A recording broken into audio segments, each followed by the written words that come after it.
कोहरे में दबी चीख। नमस्कार दोस्तों, आज की रात कुछ ज्यादा ही खामोश है ना? अक्सर हम सोचते हैं कि डरावनी कहानियां भूतों या राक्षसों की होती हैं, लेकिन यकीन मानिए, सबसे गहरा डर तो हमारे अपने अतीत के पन्नों में छिपा होता है। आज की कहानी कोहरे में दबी चीख आपको एक ऐसे सफर पर ले जाएगी जहां सच और यादों के बीच की लकीर मिटने लगती है। तो अपनी कुर्सियों पर पीछे टिककर बैठ जाइए और सुनिए। शिमला की उस पुरानी लकड़ी की बनी हवेली में हवा का हर झोंका किसी पुरानी याद जैसा महसूस होता था। बाहर दिसंबर की बर्फीली बारिश हो रही थी। टप टप टप, मानो कोई खिड़की पर अपनी उंगलियों से दस्तक दे रहा हो। सेवानिवृत्त जज अनिरुद्ध शंकर अपनी आम चेयर पर बैठे थे।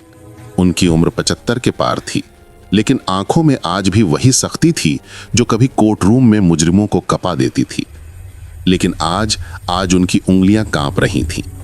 उनके सामने रखी चाय ठंडी हो चुकी थी, जिस पर मलाई की एक मोटी परत जम गई थी। कमरे में सिर्फ दीवार घड़ी की टिक टिक गूंज रही थी। टिक टिक टिक। तभी मुख्य दरवाजे की घंटी बजी।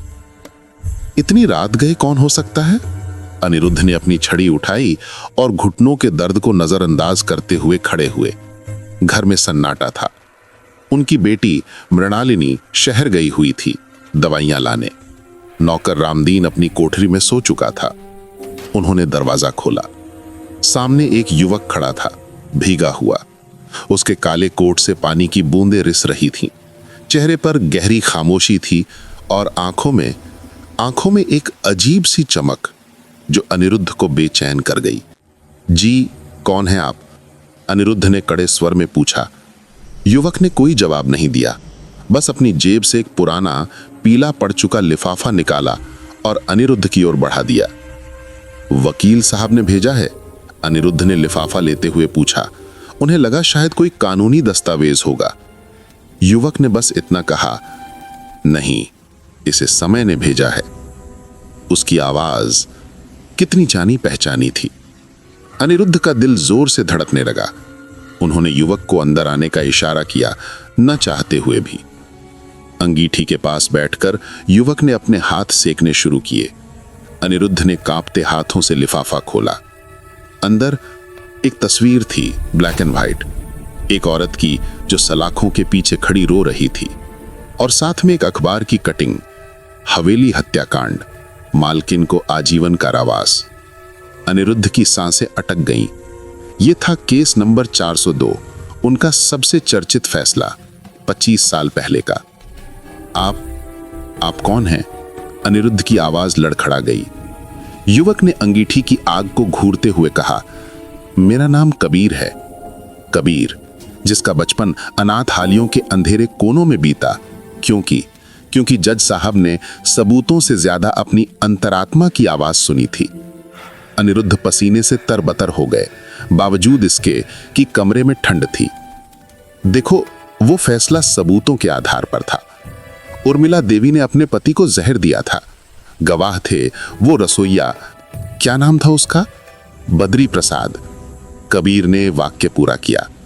वही बद्री प्रसाद जिसने गवाही देने के 2 दिन बाद नया घर खरीद लिया था। वही बद्री प्रसाद जिसकी मौत पिछले हफ्ते हुई और मरते वक्त उसने ये चिट्ठी छोड़ी। कबीर ने एक और मुड़ा तुड़ा कागज मेज पर रख दिया। अनिरुद्ध ने उसे उठाने की कोशिश की, लेकिन हाथ सुन्न पड़ चुके थे। यादों का कोहरा छटने लगा था। उस रात 25 साल पहले उन्हें भी तो एक गुमनाम फोन आया था। उन्हें भी तो जल्दी फैसला सुनाने का दबाव था। क्या उन्होंने सच में न्याय किया था या सिर्फ फाइल बंद करने की जल्दी थी? वो बेकसूर थी, जज साहब।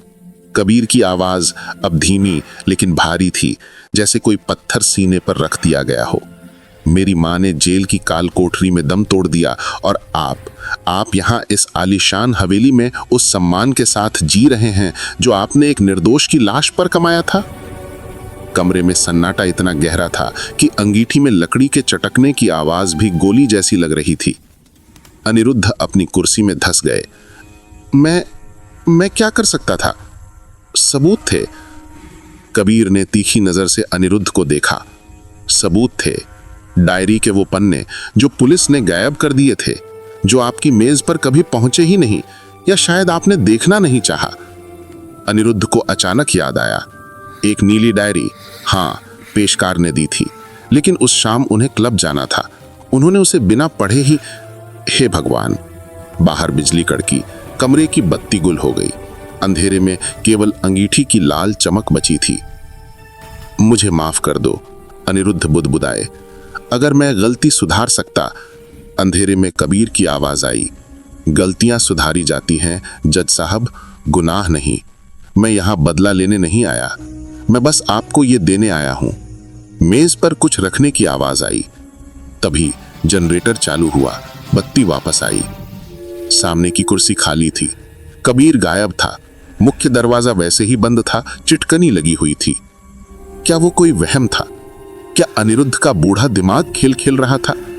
लेकिन मेज पर वो पीला लिफाफा और बद्री प्रसाद का इकबालिया बयान अभी भी रखा था, और साथ में एक छोटी सी जंग लगी हुई चाबी, वही चाबी जो केस नंबर 402 का सबसे अहम सबूत थी, जो कभी मिली ही नहीं थी। अनिरुद्ध ने खिड़की से बाहर देखा। बारिश रुक चुकी थी, लेकिन कोहरा अब उनके कमरे के अंदर भर गया था। एक ऐसा कोहरा जो अब ताउम्र नहीं छटेगा। पीछे से रामदीन की आवाज आई, मालिक आप किससे बातें कर रहे थे? अनिरुद्ध चुप रहे, सिर्फ उस चाबी को मुट्ठी में भींच लिया, इतनी जोर से कि हथेली में खून उतर आया। न्याय कभी कभी बहुत देर से आता है, और जब आता है तो वो रिहाई नहीं, सजा लेकर आता है। कभी कभी इंसान से गलती हो ही जाती है, भले ही वो दिल से ऐसा करना बिल्कुल नहीं चाहता। तो आपको ये कहानी कैसी लगी कमेंट करके जरूर बताना। आपकी राय मेरे लिए बहुत मायने रखती है, और ऐसे ही दिलचस्प कहानियां सुनने के लिए चैनल को सब्सक्राइब करना मत भूलना। तो दोस्तों, मिलते हैं अगली कहानी में, तब तक के लिए गुड बाय, नमस्ते और सलाम।